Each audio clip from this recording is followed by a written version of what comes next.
Dry fish biryani नकली बाबा। एक chicken mutton बेचने वाली दुकान थी। उसमें एक आदमी चिकन मटन बेच रहा था। उसके बाजू में उसकी पत्नी मछली झींगे बेचती है। वहाँ पर सूखी हुई मछलियाँ भी मिलती थी। उसके मालिक का नाम गंगू और पत्नी का नाम लीला था। गंगू बहुत ही अच्छा इंसान था। वो पैसे का लालची नहीं था। मांस पूरा नहीं बिकने पर बचा हुआ मांस वो ले जाकर कचरा कूड़े में डाल देता था, पर धोखा करके नहीं बेचता था। वो सस्ते में बेचकर अपना प्रॉफिट कम लेता था, पर महंगा नहीं बेचता था। उसी गांव में शांति स्वरूप करके एक आदमी रहता था। वो हमेशा टीका लगाकर कान में एक फूल लगाकर रहता था। उसको एक सब्जियों की दुकान रहती है। उसमें वो सब्जी बेचता था। वो सब्जियां खुद के खेतों में उगाता था। गांव में वो बहुत शांत स्वभाव का है करके उसका नाम था। सभी लोग उसकी बहुत इज्जत करते थे।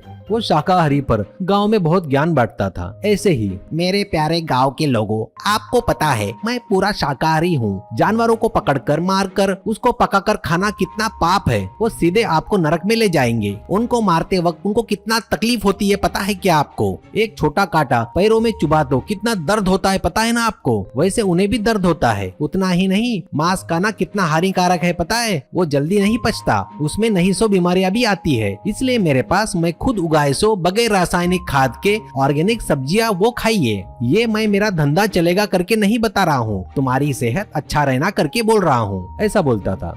वो सुनकर लोग उसकी बातों से आकर्षित होकर मांस खाना छोड़ देते थे। असल में शांति स्वरूप बगैर मांस के खाना ही नहीं खाता था। घर में जाते ही दरवाजा बंद करके पत्नी से, आज क्या बनाया है? नॉनवेज है क्या? जल्दी से खाना लगा, नहीं तो कोई न कोई आ जाएगा। कहता तो उसकी पत्नी, आज झींगा करी बनाई है, इसकी बात नहीं आना करके घर भर अगरबत्ती जलाए हूँ। कहती है शांति स्वरूप। वेरी गुड, वो खुशबू देखकर मैं घर में पूजा कर रहा हूँ करके सोचेंगे लोग। ऐसा कहता है। उसके लिए रोज नॉनवेज लाने के लिए एक रोहित नाम के लड़के को रखा था। वो रोज जाकर गंगू के दुकान से चिकन नहीं तो मटन खरीद कर लाता था।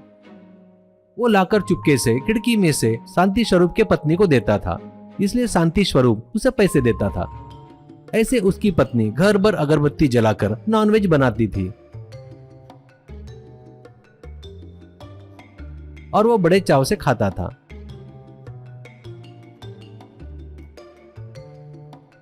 रोज रोज शांति स्वरूप की शाकाहारी पर ज्ञान की बातों का असर लोगों पर होने लगा। इससे अब लोग मांस खाना छोड़ रहे थे। इससे गंगू का धंधा बहुत गिर गया था। इससे वो बहुत दुखी हो रहा था। तभी मटन और मछली खरीदने आया रोहित से। तू अकेला ही है बेटा इस गांव में जो रोज नॉनवेज खरीदने वाला है? ऐसे सभी लोग रोज आएंगे खरीदेंगे तो कितना अच्छा रहेगा। ऐसा कहता है। रोहित कुछ भी बात न करते हुए चुपचाप मछली लेकर चला गया।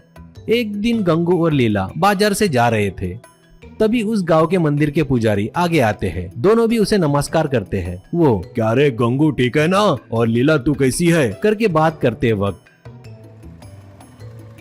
रोड के उस पार बाइक रोककर रोहित, पिताजी माँ मौसी के यहाँ गई है, ये आपसे बोलने को बोली, चाबियां कहाँ रखी है आपको पता है ना? ऐसा बताकर चला गया। ये देखकर गंगू लोग चौंक जाते हैं। गंगू, महाराज ये आपका लड़का है क्या? ऐसा कहता है। महाराज, हाँ गंगू वो मेरा ही बड़ा लड़का है। रोहित शर्मा बहुत पढ़ाई किया पर कहीं भी नौकरी नहीं मिली तो कुछ भी छोटे मोटे काम करके पैसे कमाते रहता है। क्यों ऐसा क्यों पूछ रहे हो? ऐसा पूछता है। लीला, कुछ नहीं जी, ऐसे ही पूछे है। ऐसा कहती है। फिर दुकान के पास लीला, वो लड़का पुजारी का लड़का है ना, इसलिए पक्का वो मांस नहीं खाता होगा। वो किसी और के लिए ले जा रहा है। वो कौन है हमें पता करना है। ऐसा कहती है। गंगू, देखना अपन लोग बात ही कर रहे हैं और वो आ गया, उसे कुछ भी मत पूछना। कहता है। वो आकर लीला से 2 केजी सूखी मछली दीजिए कहता है। वो उसे देती है। वो लेकर जाते रहता तो गंगू और लीला उस पर नजर रखते हैं। वो शांति स्वरूप के घर के खिड़की में से थैली दे रहा था तो गंगू वीडियो निकाल रहा था। वो जाने के बाद गंगू खिड़की के पास आकर शांति स्वरूप की पत्नी घर भर अगरबत्ती जलाना, उस सूखी मछलियों से बिरयानी बनाना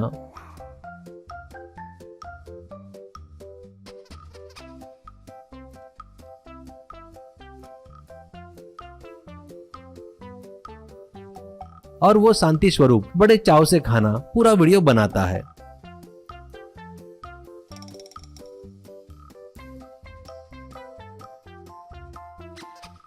उसके बाद शांति स्वरूप रोहित को पैसे देते हुए का भी वीडियो बनाता है। फिर उस वीडियो को केबल टीवी वालों को देकर सबको ये वीडियो दिखाओ करके बोलता है। ऐसे वो वीडियो उस गांव के लोग उसे अपने अपने घर पर ही देखते हैं। उनको इतने सालों से शांति स्वरूप ने जो धोखा कर रहा है वो समझ में आ जाता है। सब लोग मिलकर उसकी अच्छे से धुलाई करते हैं और उसके दुकान को तहस नहस कर देते हैं। अब फिर से गंगू के पास लोग आता देखकर गंगू और लीला बहुत खुश होते हैं।